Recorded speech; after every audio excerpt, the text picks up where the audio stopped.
Are Chelsea in a title race? Yes, I said it. I said those words. Are Chelsea in a title race? Welcome back to the channel, guys. And today we're going to be discussing whether Chelsea are in a title race or not. We're going to be looking at the good points, the bad points, if they can sustain this level, or if there will be a drop-off eventually. I don't know about you guys, but this season has been fun. Fluid, excitement. Chelsea really become the entertainers of the Premier League. And I bet you your bottom dollar, even if they won't admit it, every single football fan out there is enjoying what Chelsea are doing at the moment. From the managers to the players' execution, everything has just been so fun. But let's talk about the manager. Manager Enzo Maresca is indulging in his first ever Premier League season, only his second season in senior football, yet he's got Chelsea sitting second in the Premier League table, 4 points behind Liverpool, ahead of Arsenal, ahead of Man City, ahead of United, ahead of Aston Villa, ahead of Newcastle, and he's doing it in spectacular fashion. But before we get there, let's take it back a bit. The media, the rival fans were absolutely laughing at us at the beginning of the season, calling us billion-pound bottle jobs last season. And what we've done this season is shown exactly why you believe in what you do. From the owners, from the recruitment team, have got everything spot on. Now, I want to talk about the money for a second. A lot of rival fans are now saying that we should be up there competing with the title. Hold on a minute. You were calling us a billion-pound bottle jobs at the beginning of the season, and you were laughing at the recruitment we made, saying they weren't good enough, were overspent. Yes, we might have overspent, but the boys are producing on the pitch at the moment. And I actually don't believe that money buys success. It buys an element of success, and you do better with money, granted. But if you don't recruit in the right way, then it's never going to be successful. Look at Man United. Since Alex Ferguson has come out of Man United, over £106 billion, and they're sitting 13th in the Premier League table, and they've continuously broke their record for the worst ever start to a Premier League season. That doesn't go to show you that money doesn't always buy you success. Then I feel for you, bro, because what Chelsea have put together, they've put together a hungry squad, a very youthful squad, and a squad that'll just get better and better and better. They're sitting with the youngest average age squad in the Premier League, but yet the second in the table. Their recruitment has been on point, and I want to compare it to Tottenham's recruitment for a second, because we've bought players of a similar age of what Tottenham have. We've identified players with unbelievable amounts of experience. You think of João Felix, Jadon Sancho, Noni Manueki, Moses Caicedo, Romeo Lavia, Malo Gusto, Enzo Fernandez. When they all came to Chelsea, they had a vast amount of experience in senior football. A lot of them come with Premier League experience as well. So not only are we buying young players, we're buying players that have had 1 or 2 seasons in senior football already. So they're accustomed to playing at this level. And we're seeing the fruits of that on the pitch at the moment. And then we'll get on to the manager. The manager might be inexperienced, but he has shown his class week in, week out, game in, game out. Take this Tottenham game, for example. We were on the back foot. We were in a hostile environment. We were getting laughed at after 11 minutes by conceding 2 goals from mistakes because Marc Cucurella decided to put clown boots on. That doesn't matter. We'll come back into the game. The hunger from the players, the execution of delivery of the tactics of the players, the adaptation from the manager to be able to identify how to adapt the game and just show his class. And everything Enzo Maresca's done since he come at Chelsea has been absolutely on point. When he first come in, the best thing he done was identified who he wanted in his team and who he didn't. If you ask any footballer out there and say, what's the one thing you want from your manager? It's honesty. Honesty from the manager, and that just makes everyone on the same level. Everyone knows their place and their role. And Enzo Maresca has done that. He's identified the players that, whether you agree with it or not, he's identified the players that he wants in his squad and doesn't want in his squad. He's identified his nigh on best 11, give or change a couple of players, and the players that will play in the Conference League. This sort of honesty is exactly why the players respect him so much. But it's on the pitch that I'm most impressed by Enzo Maresca. His ability to identify how to break down the opposition is flawless. Now, look, every manager needs their philosophy, and he's got his standard philosophy where he wants one fullback to invert, etc. He's got that standard philosophy, but he tweaks his philosophy to adapt on the opposition and get in place to their weaknesses It's absolutely spectacular. And the brave and bold decisions of when to leave players out, when to change the tactics is absolutely on point. And everything he's doing, he's getting right at the moment. There's no coincidence why Chelsea have scored the most goals in the Premier League this season, because in possession, Enzo Maresca is so brave with his personnel. Other teams just can't cope with it, and he's found an identity that not only fits with Chelsea's model, but also fits with these players, and you've got to give him credit for that. Since he's come in, Chelsea have just been on an upward trajectory. Now, not only is he improving the tactical implementation at Chelsea Football Club, but he's improving the players as well. You think of Nicholas Jackson, he's improved from last season. Enzo Fernandez has had a redemption arc. Marc Cucurella has had a redemption arc. Benoit Balaishile is playing much better than he was last season. He's bringing confidence back in these players and allowing them to express themselves. Yes, Nicholas Jackson didn't have a great game against Tottenham, but that's going to happen. These are players. They'll have moments in time where they don't have good games, but I bet you any money he bounces back. And I bet you any money Enzo Maresca is speaking to him, managing him to bounce back. Look, Chelsea are in unbelievable form at the minute. Can they sustain this for the full season? Well, that's yet to be desired. But if you look at the next 6 fixtures, we couldn't have asked for a better schedule in a hefty December period. We've got Brentford at home. Yes, Brentford are a bogey team for Chelsea, but Brentford are different fish away from home than they are at home. At home, they're unbelievable, but away from home, they've only picked up 1 point all season. So if I'm looking at that fixture right now, on form, I'm favouring Chelsea. And then we've got Everton away. Everton have been a shamble on themselves. They just don't look like picking up any points. Fulham at home will be a difficult one because Fulham have got something about them. They can punish you at any moment. But with us having the home advantage, I would expect us to win there. Ipswich away. Ipswich have not won at home all season, so I expect us to win there. Crystal Palace have picked up in the past couple of weeks, but they're not Crystal Palace of last season. They're still trying to find the rhythm, still trying to find their best 11. And if we can go out and play the way we are, impose ourselves on them, then we can come away with 3 points there. Then we've got Bournemouth at home. I actually think this is the trickiest fixture out of all 6. Bournemouth are an intense team, but we've beaten them away from home. I think we're going to beat them at home. And then it's Wolves at home after that. Wolves can't even buy a win at the moment. So with us having the home advantage, regardless if we've got injuries or we make changes, I still expect us to win that game.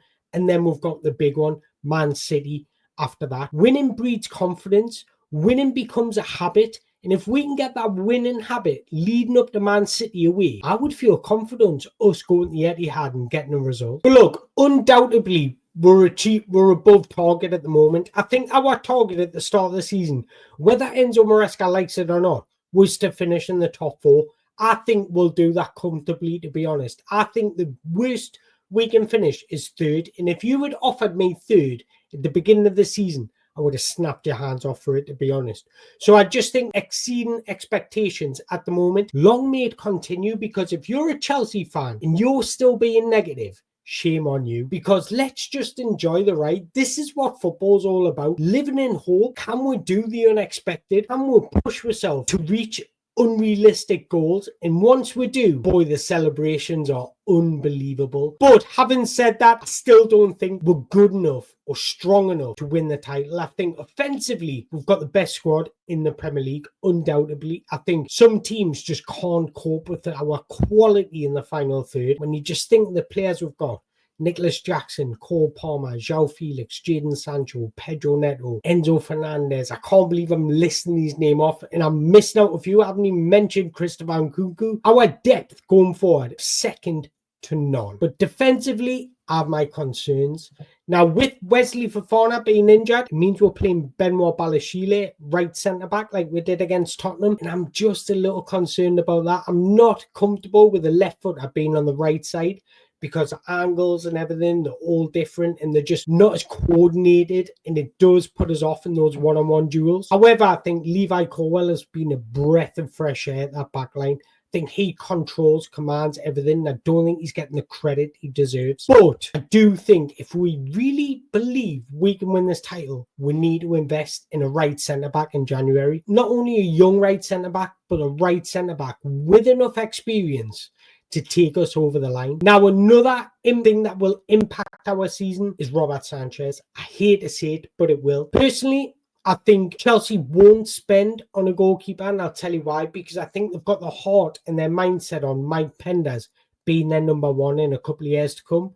So I don't think they want to fork out a lot of money on recruiting a new goalkeeper, especially when we brought in Jorgensen in January. Now, this is the thing about Jorgensen. Data-wise, he should be our number one. He is much better. If you look at the data, he's much better than Robert Sanchez. Chelsea's recruitment policy, background staff, all look at data. They identify players through data. And the data suggests that Jorgensen is better than Robert Sanchez. The eye test detests that Jorgensen is better than Robert Sanchez. Now, the thing about Robert Sanchez, he's going to cost you points throughout this season. He's got away with it a few times, but he does have a mistake in him, and it's looking like one mistake every game. There's a reason why he's sitting top of the list for errors this season at Chelsea. Robert Sanchez, just think, right?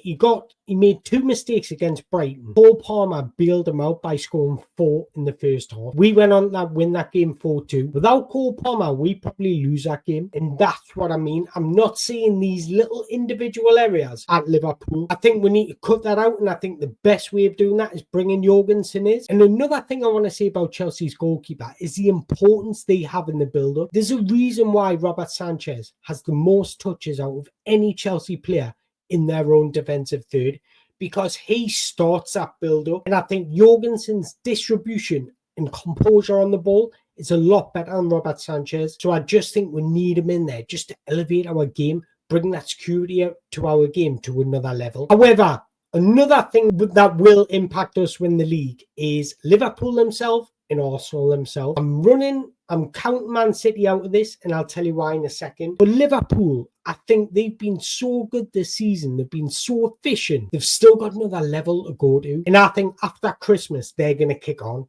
And I truly believe that. I think they've got another gear to go to. And that's another thing why I think they'll not drop enough points for us to recoup enough points to get past them, if that makes sense, because I just think Liverpool have been tremendous this season and they haven't yet peaked. And another one would be Arsenal themselves. They go out in January and sign a striker, could fire them to the title. I don't think Kai Havertz is good enough to fire them to a title. However, say what you want about Arsenal, they're making the most out of the tools they've got. They can't break it down through open play. They're doing it through set pieces. And I'm sorry, people criticizing them for it. It's part of football. Every single team should be looking to utilize set plays, because it can be the difference between winning a game, losing a game, or drawing a game.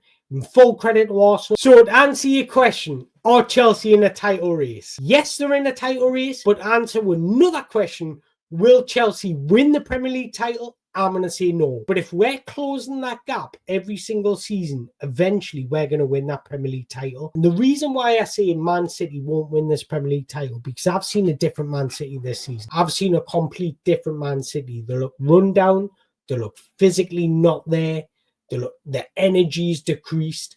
I actually tweeted out last season that I thought Man City were going to decrease last season. I thought they were going to have this season last season. They proved me wrong and went and won the Premier League title, but I'm not surprised Man City are having a season like this, because when you're winning and winning and winning and putting in that much energy, eventually it's going to drain you. Eventually you need a transition phase, and every cycle comes to an end. Man City will get back there eventually, but they just need to have that initial transition phase, then make that step. And I just think this summer they're going to be going through that transition phase. So Chelsea in a title race, on paper, I would say they are, but realistically, I can't see them winning the title. I hope I'm wrong. I really hope the proof is wrong, but I just can't see them winning the title. So it looks like the Conference League trophy will be our only trophy this season. Scrap that. We could actually win the EFL Cup or the FA Cup. Could do a treble. And finally, I just want to congratulate William Estevao on winning the best young player and best attacker in the Brazilian league for the past season. This boy is top. 13 goals, 9 assists in 31 league games in his debut season in senior football, and he's a Chelsea player. But he's recently spoken in an interview about Chelsea, and he said Reece James actually reached out to him and said, if you need anything, just come to me. I think this is brilliant captaincy from Reece James, because you want players to feel welcome, especially players that are going to be coming into a different culture, different country. It can take them a little bit of time to adapt, and they might feel not part of the team at first. And stuff like this just embraces them, makes him feel part of the team, and that's a special thing to do from Reece James. And then Thiago Silva also spoke to him. He said Chelsea are top and they are waiting with him for open arms. Well, Estevo, I'm waiting for you with open arms as well, because I think this boy is something special. And if you don't know him already, get to know him. I have done a scout report on him, so go and check it out. It's on my YouTube channel. And finally, he spoke about what number he wanted. We've got Romeo Lavia's 45, got Moses Caicedo's 25. William Estevo wants number 41. That was last worn by Alfie Gilchrist. Tell you something, if this boy wants number 41 and it's going to make him happy, it's going to make him play better, you can have number 41. Embrace number 41. And if you get number 41, I'm going to get William Estevo on the back of a Chelsea shirt, number 41 next season. I promise you that. But guys, I want to hear from you. Do you think we can go all the way this season? What do you think is actually achievable? I think any top 3 finish is massive achievement for Chelsea. And if we win the Premier League title, this will be the best Premier League title we've ever won, in my opinion. Because you just think about the turnaround in squad. A manager that's in his debut Premier League season. That is unbelievable achievement. But I want to hear your thoughts. Drop us a comment in the below. Couple of questions. Do you think we can win the Premier League title? Do you think we're title challengers to go all the way? Are you excited for William Estevo arriving at Chelsea? But if you've enjoyed this video, make sure you hit the like button, hit the subscribe button. And once again, I just want to say I appreciate your time and respect Enzo Maresca. My final words, ciao ragazzi.